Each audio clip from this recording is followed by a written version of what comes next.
नमस्कार प्रिय मित्रों, कैसे हैं आप। उम्मीद करता हूं कि आप सब बेहतर होंगे। मैं सतीश मिश्रा लक्ष्य एकेडमी में आप सभी का हार्दिक स्वागत और अभिनंदन करता हूं। दोस्तों, आज के इस वीडियो में हम बात करेंगे कि किस तरह से हम अपने लक्ष्य को प्राप्त करें। हर व्यक्ति का कोई ना कोई लक्ष्य होता है और उस लक्ष्य को प्राप्त करने के लिए हर एक व्यक्ति अपने अपने हिसाब से मेहनत करता है। फिर भी सभी को वो लक्ष्य प्राप्त नहीं होता। क्या कारण है और क्या खामियां हैं कि सबको अपना लक्ष्य प्राप्त नहीं होता। मित्रों, यदि आप अपने जीवन में अपने लक्ष्य को प्राप्त करना चाहते हैं तो आपको निरंतर अथक परिश्रम करना होगा। अथक परिश्रम का मतलब है कि सदैव सतत परिश्रम, कि जब तक लक्ष्य को प्राप्त ना कर लो तब तक रुको मत। चाहे कितनी भी बाधाएं आएं, चाहे कितने भी अवरोध पैदा हों, आपकी मेहनत जारी रहनी चाहिए। आप निरंतर परिश्रम करते रहें। लेकिन दोस्तों, यह परिश्रम दिशा के साथ होना चाहिए। डायरेक्शनल हार्डवर्क होना चाहिए। ऐसा नहीं कह सकते हैं कि आप परिश्रम कर रहे हैं और आपके पास दिशा नहीं है, एक रणनीति नहीं है, एक प्लान नहीं है, तो आप सफल हो जाएंगे। सफल होने के लिए परिश्रम के साथ परिश्रम की दिशा महत्वपूर्ण है। परिश्रम करने का प्लान महत्वपूर्ण है कि किस योजना के तहत, किस रणनीति के तहत आपका परिश्रम है। मेरे प्रिय मित्रों, बहुत से ऐसे दोस्त हैं मेरे कि जिनको सही प्लान या सही दिशा नहीं पता होती है और उनमें क्षमता होती है कि वो अपनी काबिलियत के बल पर बुलंदियों को छू सकते हैं, वो बहुत कुछ बन सकते हैं, लेकिन एक अच्छी दिशा न होने के कारण वो असफल हो जाते हैं। तो आज हम बात करते हैं कि किस तरह से हमने मेहनत करनी है, किस तरह से हमने अपने लक्ष्य को प्राप्त करना है। यदि आप पैरामिलिट्री फोर्सेस, इंडियन आर्मी या उत्तर प्रदेश पुलिस में अपना करियर बनाना चाहते हैं तो हो सकता है कि हमारा ये वीडियो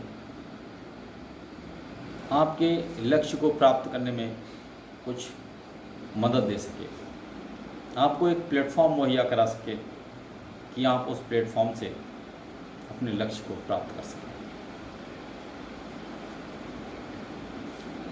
तो हम बात करते हैं कि सबसे पहले हमें क्या करना चाहिए। कोई भी जॉब, चाहे आप उत्तर प्रदेश पुलिस की बात करें, चाहे आप इंडियन आर्मी की बात करें, चाहे आप बीएसएफ की बात करें, पैरामिलिट्री फोर्सेस की बात करें, तो हर एक जॉब जब अपनी वैकेंसी निकालता है तो वैकेंसी निकालने के साथ उसकी कुछ रिक्वायरमेंट होती हैं, उसके कुछ नियम होते हैं जिन नियमों के तहत वो परीक्षा कराता है। तो हमने क्या प्लान बनाना है? हमने ये प्लान बनाना है कि जो भी वैकेंसी निकलती हैं उन वैकेंसी का नोटिफिकेशन लेना है।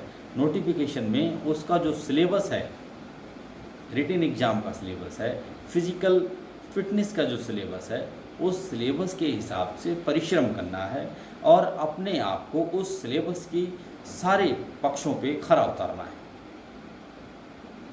अगर हम उस सिलेबस से दाहिने या बाएं मेहनत करते हैं तो हमारा परिश्रम व्यर्थ होगा।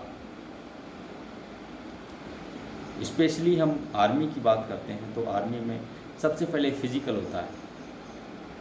फिजिकल में आर्मी का जो फिजिकल होता है वो स्प्रिंट रनिंग होती है, एंडोरेंस रनिंग नहीं होती है कि लॉन्ग टाइम आप लंबी दौड़ दौड़ें।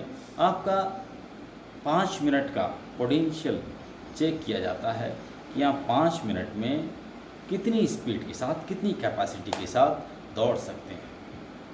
कहने के लिए तो वो टाइम 5 मिनट 40 सेकंड है, लेकिन आप सभी मित्र जानते हैं कि केवल 5 मिनट या 5 मिनट 10 सेकंड में जो लोग आ जाते हैं वो लोग इन कर लिए जाते हैं, अदरवाइज इन नहीं किए जाते हैं। तो जो स्प्रिंट रनिंग है उसकी एक अलग रणनीति है कि किस तरह से आप अपनी बॉडी को, अपनी बॉडी शेप को, अपने दौड़ने के तरीके को किस तरह से सुधारें कि आप स्प्रिंट रनिंग अच्छी कर सकें। इसके लिए ज़रूरी नहीं है कि आप बहुत लंबी लंबी रनिंग करें। लंबी रनिंग करने से आपके सीन पेन हो सकता है, मसल्स में पेन हो सकता है, फ्रैक्चर्स हो सकते हैं।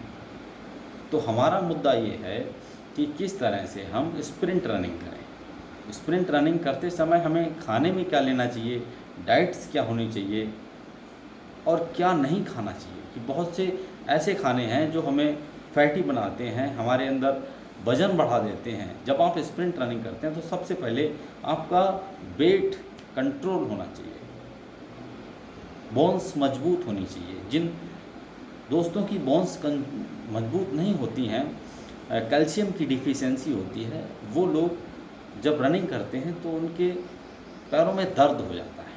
फिर उसमें लोग अलग अलग तरह के देसी नुस्खे बताते हैं और बहुत सारे लोग तेल मालिश करते रहते हैं या दूसरी चीज़ें करते रहते हैं, लेकिन इससे ज़्यादा फ़ायदा नहीं होता। तो एक अच्छी डाइट, बैलेंस डाइट आप लें। बैलेंस डाइट में दूध एक बैलेंस आहार है, दूध का सेवन नित्य करें और धीरे धीरे स्प्रिंट रनिंग अपनी इम्प्रूव करें। रनिंग का पैटर्न है कि किस तरह से आप रनिंग करते हैं, कि आपकी बॉडी का स्ट्रक्चर किस तरह से रनिंग करता है। रनिंग के साथ फिर इसका दूसरा फेस आता है कि आप चिनअप कितनी लगाते हैं। अगर हम आर्मी की बात करते हैं तो 60 नंबर का रनिंग है एंड 40 नंबर का चिनअप है। अगर आप 60 में 60 नंबर इधर लेते हैं और 40 में 40 नंबर, तो 100% आपका सिलेक्शन बिना किसी को पैसे दिए हुए निश्चित है। लेकिन शर्त यह है दोस्तों कि आपका रिटेन भी थोड़ा मजबूत होना चाहिए। फिजिकल आप क्रॉस होते हैं, फिजिकल के बाद दूसरा फेस जो है रिटेन का है। 100 नंबर का फिजिकल है और 100 नंबर का रिटेन। तो दूसरा फेस जो रिटेन का है, रिटेन का सिलेबस joinindianarmy.com पर एक PDF में दिया हुआ है कि रिटेन का क्या सिलेबस है। उस सिलेबस के तहत आपने प्रत्येक चीज़ को अच्छी तरह से पढ़ना है, अच्छी तरह से डेली पढ़ना है। अगर आप आर्मी में जाना चाहते हैं तो इसका मतलब ये नहीं है कि आप केवल फिजिकल करते रहें। नहीं दोस्तों, वो आधी तैयारी होगी। इसी को कहते हैं प्लान, कि आप फिजिकल मेहनत करें, फिजिकल मेहनत के साथ आप मेंटली प्रिपेयर हों एग्ज़ाम देने के लिए। जब आप मेंटली प्रिपेयर होते हैं तो रिटन एग्ज़ाम आसानी से निकल सकता है, और जब आप रिटन में अच्छा करते हैं तो आपको कोई नहीं रोक सकता। यानी कि सही गाइडलाइन जो कि एग्ज़ाम का बोर्ड मांगता है, उन गाइडलाइन के हिसाब से आपने प्रैक्टिस करनी है, उन गाइडलाइन के हिसाब से आपने रिटन की तैयारी करनी है, और रिटन की तैयारी करने के बाद आप 100% सेलेक्ट होंगे। बहुत सारे दोस्तों से मैंने सुना है कि पैसा चलता है, तो ऐसा कुछ नहीं है। केवल मेहनत पे यकीन रखो। जो लोग मेहनत पे यकीन रखते हैं वो सफल व्यक्ति होते हैं। और मेहनत सीढ़ियों की तरह है कि आप अगर आसमान में जाना चाहते हैं तो आपको अनंत सीढ़ियाँ चढ़नी पड़ेंगी, निरंतर चढ़नी पड़ेंगी। खाली सोचने से नहीं मिलते तमन्नाओं के शहर। मेहनत करनी है, अथक परिश्रम करना है। बाकी अगर हम SSC GD की बात करते हैं तो SSC GD में पहले रिटन एग्ज़ाम होता है। तो रिटन एग्ज़ाम का क्या सिलेबस है? सिलेबस मेरा मानना है कि बहुत बड़ा सिलेबस नहीं है।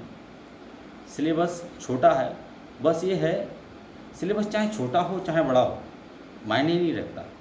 मायने रखती है हमारी मेहनत, कि हम उस सिलेबस के हर एक पक्ष को, हर एक फेस को, चाहे वो हिंदी है, चाहे वो इंग्लिश का है, चाहे वो मैथ का है, चाहे वो न्यूमेरिकल है, या चाहे वो लॉजिकल रीजनिंग है, कुछ भी हो, लेकिन हमने जब मेहनत करनी है तो हर एक चीज़ को अच्छी तरह से पढ़ना है, निरंतर पढ़ना है, कई बार पढ़ना है। कैसे नहीं होगा, 100% होगा। ये विश्वास रखना है, आत्मविश्वास रखना है, और एक रणनीति के तहत प्रतिदिन मेहनत करनी है, और तब तक मेहनत करनी है जब तक हम अपने लक्ष्य को प्राप्त ना कर लें। रिटन एग्ज़ाम के बाद आपका मेज़रमेंट होता है एसएससी जीडी में, देन आफ्टर फिजिकल होता है, और फिजिकल के बाद ईजिली सिलेक्शन हो जाता है। तो दोस्तों, बात यहाँ पे समाप्त करना चाहूँगा मैं कि मेहनत करो, मेहनत के साथ एक सही दिशा होनी चाहिए, आपको पता होना चाहिए कि आपने करना क्या है और किस तरह से करना है। जब आप सारी चीज़ें एक सही प्लान के तहत, एक अच्छी योजना के तहत करेंगे तो आप निश्चित रूप से सफल होंगे। और सफलता उन व्यक्तियों को चुनती है जो दूसरों की अपेक्षा अद्भुत होते हैं, दूसरों की अपेक्षा मजबूत होते हैं। सफलता आलसी लोगों को नहीं चुनती, सफलता कमज़ोरों को नहीं चुनती, सफलता चुनती है तो वरिष्ठ पुरुषार्थ युक्त व्यक्ति, आम आदमी नहीं। तो एक पुरुषार्थ युक्त व्यक्ति बनो, आम आदमी से हटकर निरंतर परिश्रम करो, एक गाइडलाइन के तहत परिश्रम करो। दोस्तों, इस यूट्यूब चैनल पर हम रिटन का प्रिपरेशन एसएससी जीडी, आर्मी या यूपी पुलिस डेली 1 टॉपिक लक्ष्य एकेडमी के नाम से डालेंगे, और उसमें वो सब चीज़ें होंगी जो आपके सिलेबस में होंगी। तो उम्मीद करता हूँ कि आप इस चीज़ का फ़ायदा उठाएंगे और अपने लक्ष्य को प्राप्त करेंगे। परिश्रम सफलता की कुंजी है। जय हिंद।